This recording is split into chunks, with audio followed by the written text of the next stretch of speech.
The race to 5G is on, and the battle for talent is getting fierce.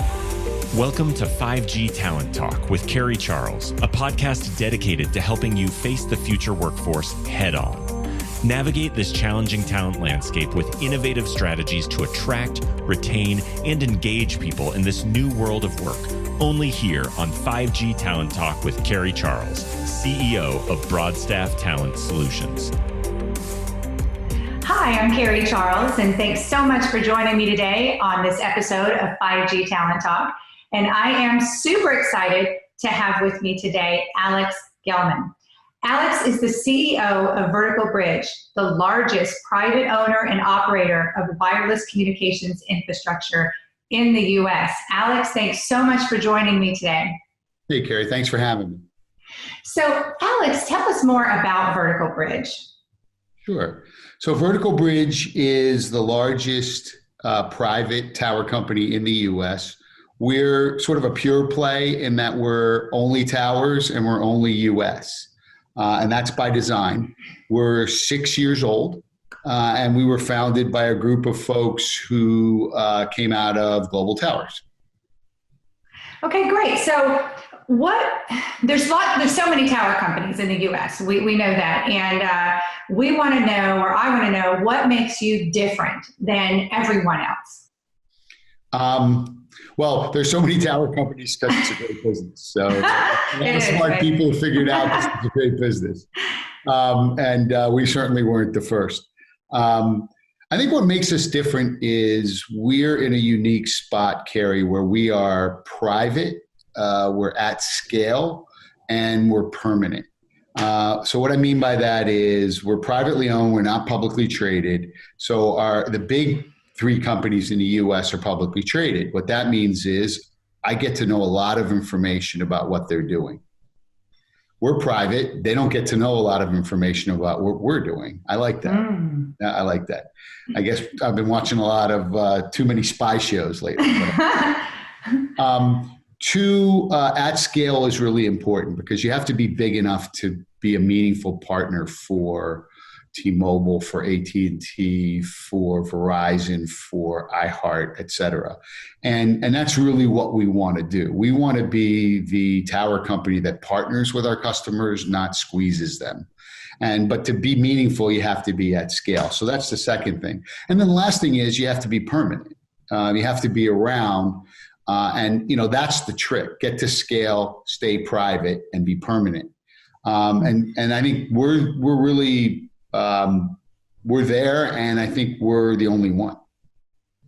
So, Alex, I want to just back up a little bit because I'd love to hear your personal story, your professional journey. How did you get to where you are? Because you've got just an enormous depth of experience behind you with this. That means I'm old, Carrie. I've been super lucky. Life's a journey.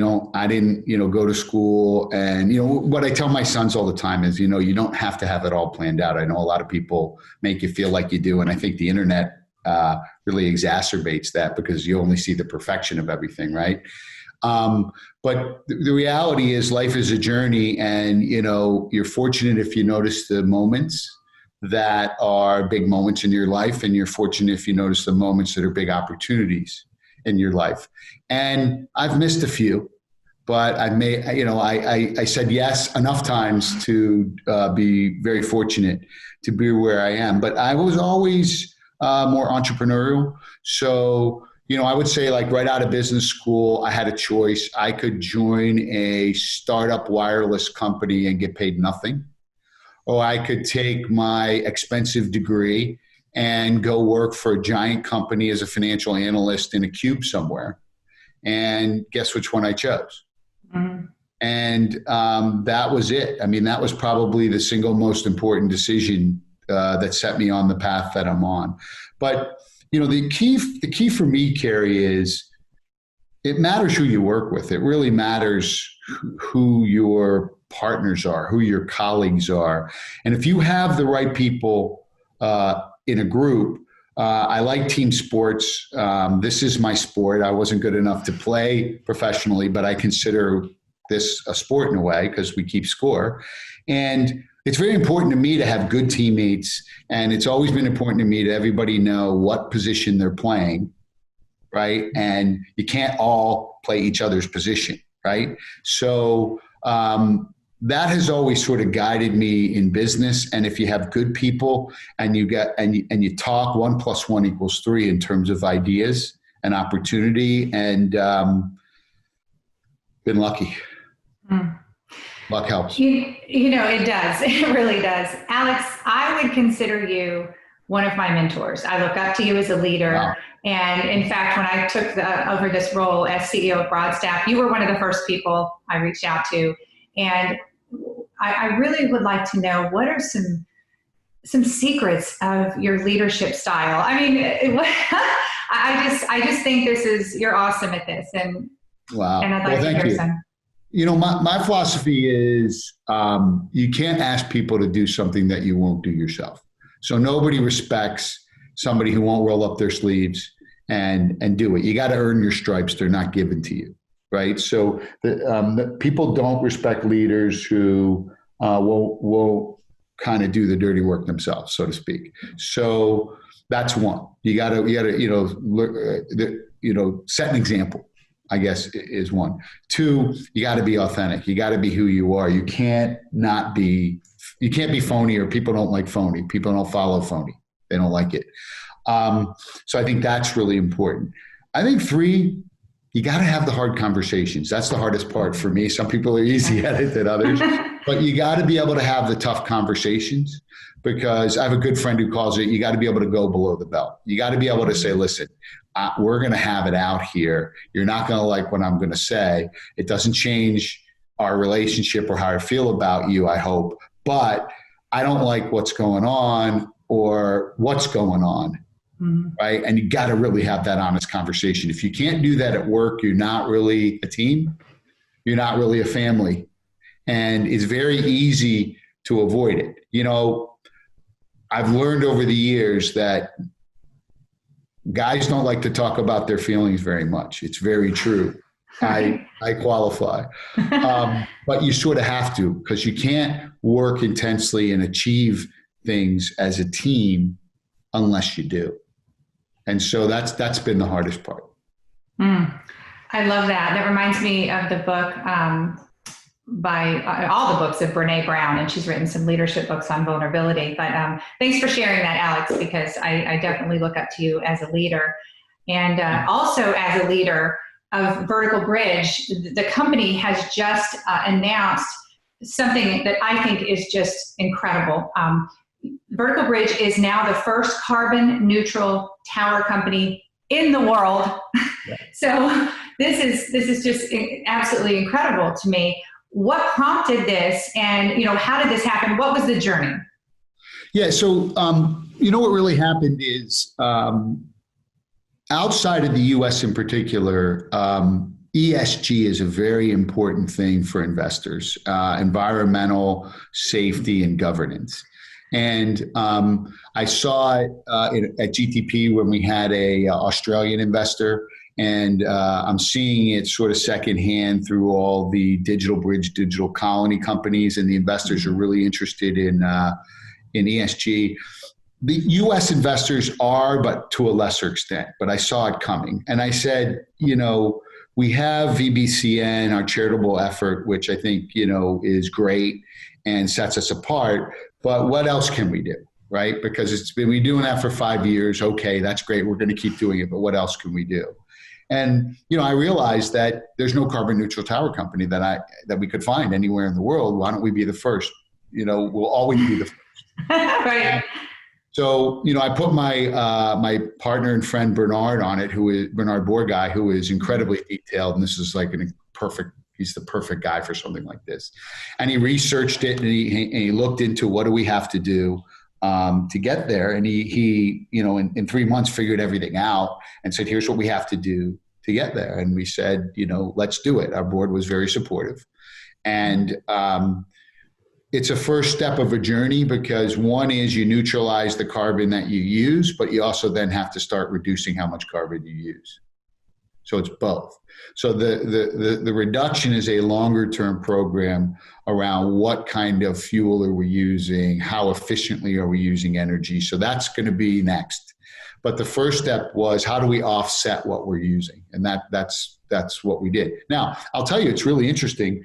There's a whole industry around this, and I'm actually now going to do it personally. They have a website that they're developing, this company, where you can literally punch in how much do you drive, how do you travel, et cetera, where do you live, what's your average utility bill at home, and it'll show you how much carbon you're burning as a family, as a person, and offset it. And so, look, we either get serious about this stuff or we don't.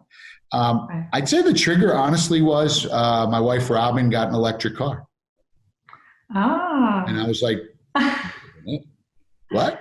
And she loves it. And I'm like, this is the right thing to do. So I try to learn from the people around me. I don't always do it, but once in a while. But really kudos to Bernard for executing it. So I wonder if other tower companies are going to follow in your footsteps. I think they will. I mean, to me, I hope so. I was shocked that nobody had done it.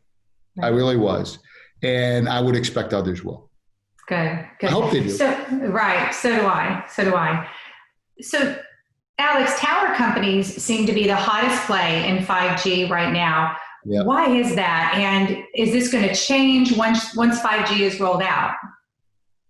Well, I think tower companies are hot right now because it's really driven by carrier investment. What drives tower company growth is capital investment by our customers, where they need to deploy more electronics and equipment on our locations. And a lot of people look at 5G and say, at the simplest level, and say, wow, it's going to be a lot of investment by carriers, so the tower companies are really going to benefit. So that's the big picture. I think what's happening right now is the investment that's being made isn't really 5G, it's really infill of 4G, but everything's going to be called 5G from now on. But the reality is there's only 2 handsets that are 5G right now. So the marketing 5G is way out ahead of the physical 5G, if you will. But as you look at any rollout in our industry, the first thing that carriers do is upgrade the sites they already have. So that'll hit the macro towers predominantly, where carriers are already present, the hundreds of thousands of sites they already have. So they're going to upgrade that. That's an opportunity for tower companies.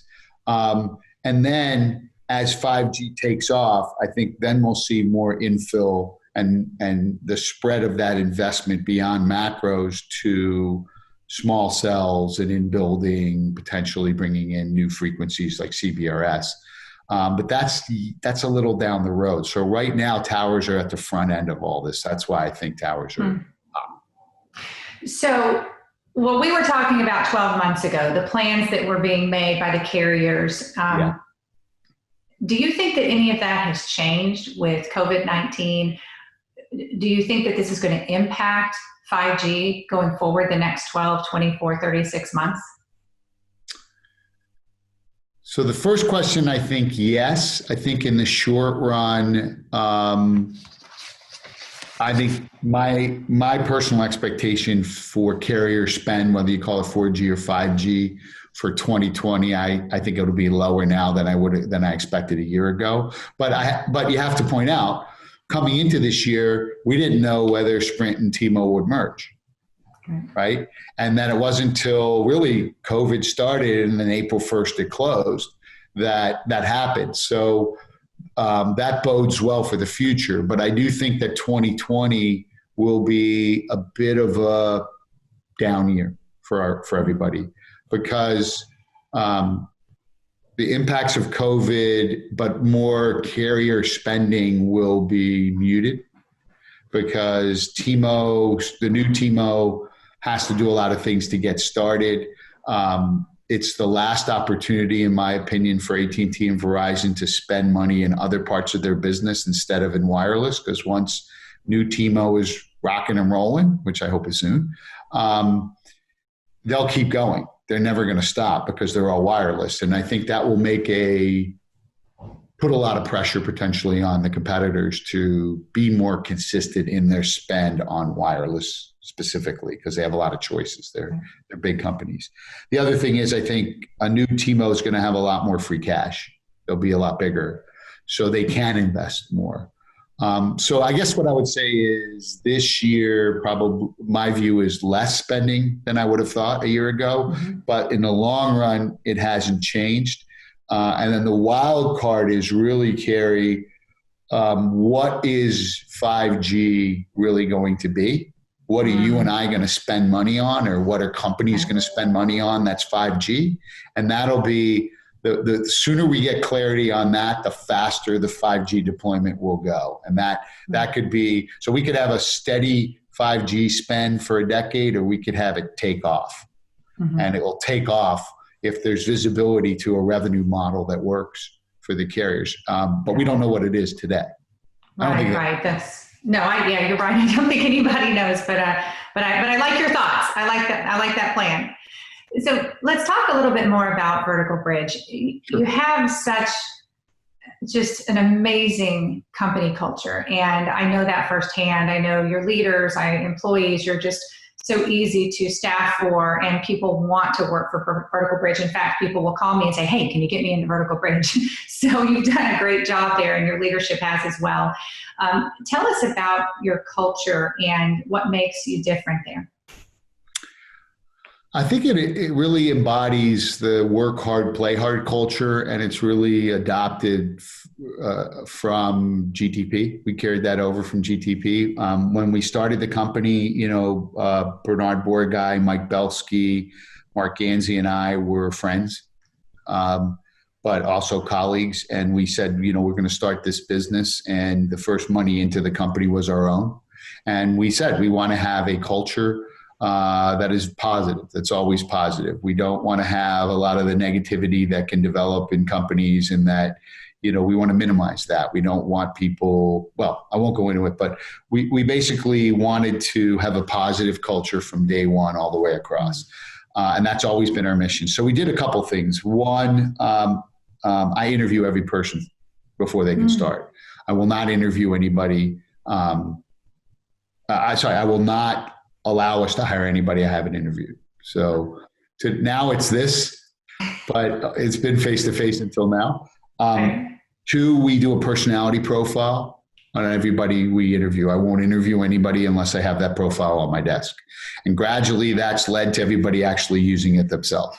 But to me, it's very important to know who's joining the company, what are their strengths and weaknesses personality-wise, what motivates them, what demotivates them, and who are they?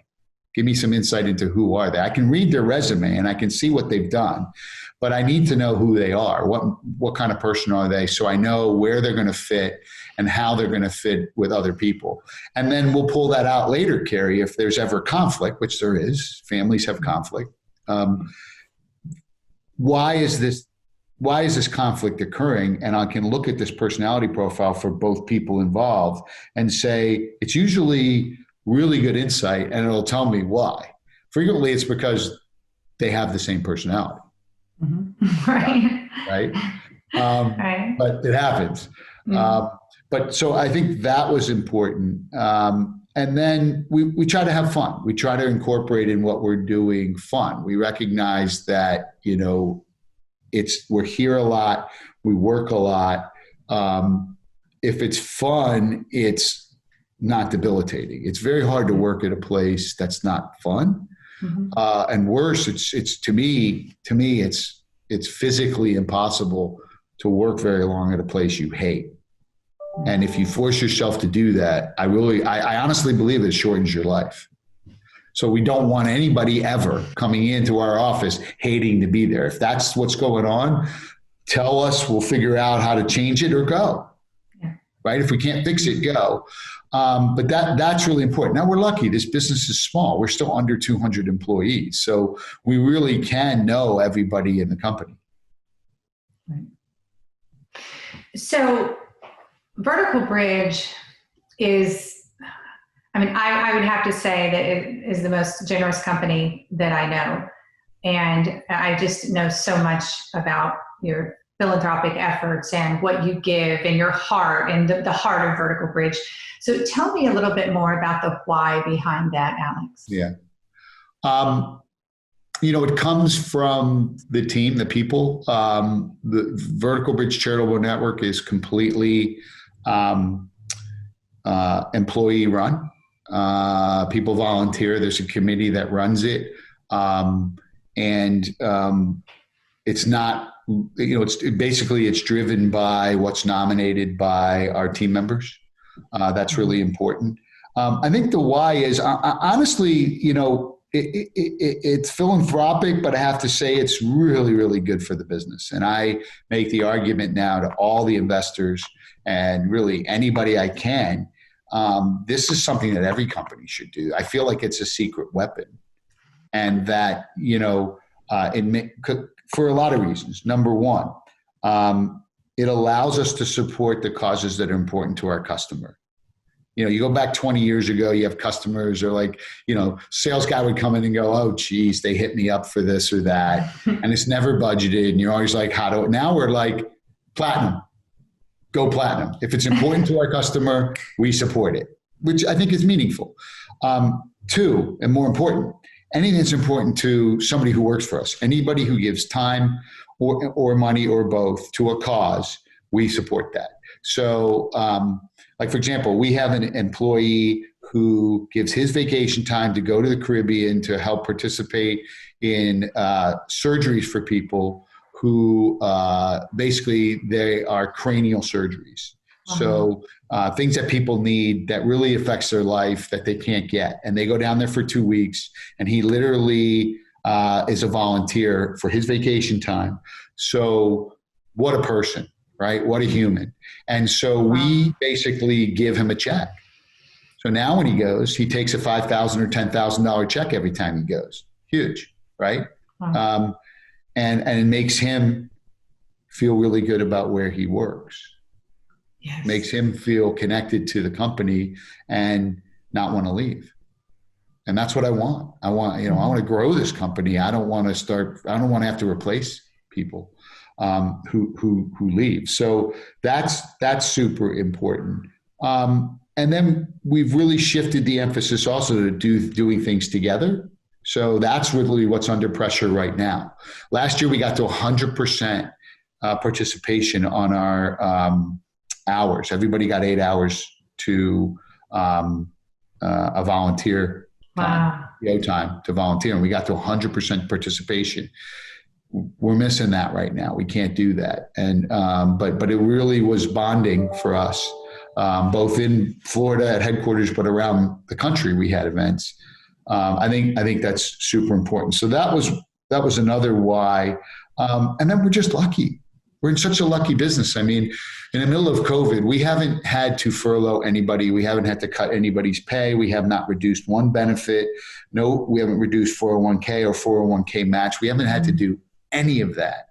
And to me, we're all really, really lucky that we're in this industry, however we got here, and that we're with a company that can afford to do that. And I think it's good that we all recognize that and are reminded of that. And really, VBCN in a lot of ways is our way of reminding each other of that regularly.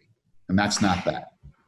Alex, it's you've said family twice, the Vertical Bridge family, and I can just tell that every single leader, including yourself in Vertical Bridge, I mean, you really care. You care about people. You care about your customers. You care about your employees. I mean, you really do. We do. Comes from the heart. Like, it's not a business, just a business strategy. I mean, it really is part of your DNA. It's fun. I mean, honestly, right. This is my family. I mean, probably because all my kids went off to school.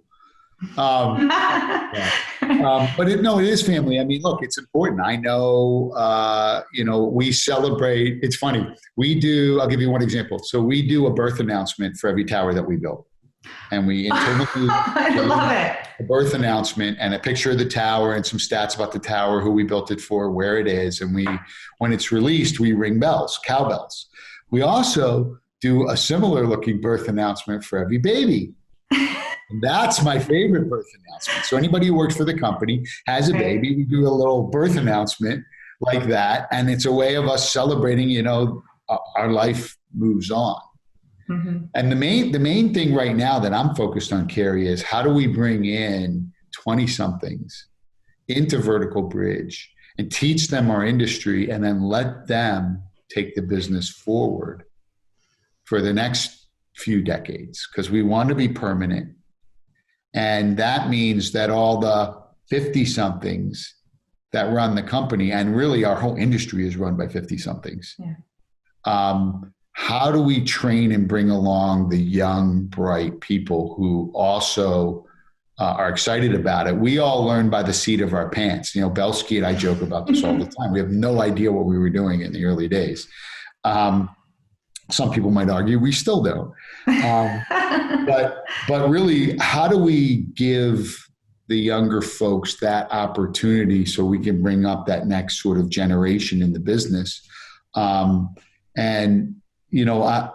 to me, that gets me super excited about the next 5 years of finding those folks. I know you'll help, and bring them in and train them. And then the hard part is actually let them implement their ideas. Yeah, right. Our industry is very old school in a lot of ways, and I think we can do it better. Yeah. So let's talk about hiring. Are you going to hire over the next 12 months? What does the outlook look like for you? Sure. And are you hiring now? I mean, I know that unemployment is at an all-time high. Yeah, we're hiring. We've been hiring pretty steadily through COVID. We're fairly small. We're still, as I said, under 200 employees, but we've been probably hiring at least somebody every other week, if not every week through this. During COVID, we've raised $1.1 billion in new debt. $1.1 billion in debt. About half of that was refinancing existing debt. The other half was new. So we have a lot of dry powder to invest. We think that, the carrier partners are going to need us more and more and more in the future. So we want to hire ahead of the curve.